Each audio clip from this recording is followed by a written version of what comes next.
در منطقه کلوب در 8 ماه سال 2018 80 حادثه سوختار به خیر گرفته شده به قدر 640,000 سومانی ساکنان ضرر دیدند.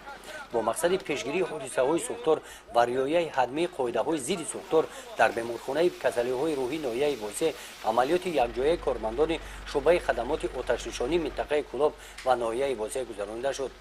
طوری مشاهده گردید در این بیمارخانه برای پیشگیری حادثه های سوختار همه شرایط های لازمی مهیا کرده شدند. حفظ گنجایش اشکالان آبگیری در حالت خوب قرار داشته دائما با آب تامین می باشد.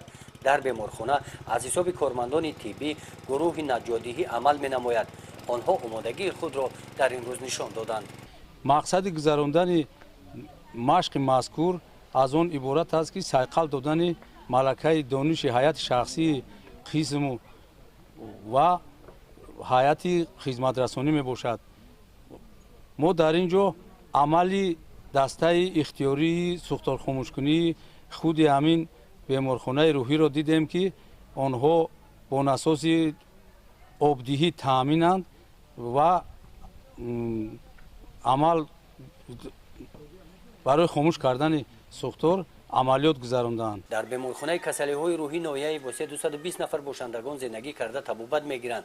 کارمندان شعبه خدمات آتش‌نشانی منطقه و ناحیه بوسه در دایره همین عملیات عاید قاعده های پیشگیری حادثه های سوختار با باشندگان و کارمندان بیمارخانه صحبت و واخوری ها گذراندند. همین گونه چاره‌بینی ها در دیگر شهر و ناحیه های منطقه کلوب گذرانده میشوند. گزارش خواجه نظریف خدای نظر زغرف از ناحیه واسه برای برنامه اطلاعاتی نوید.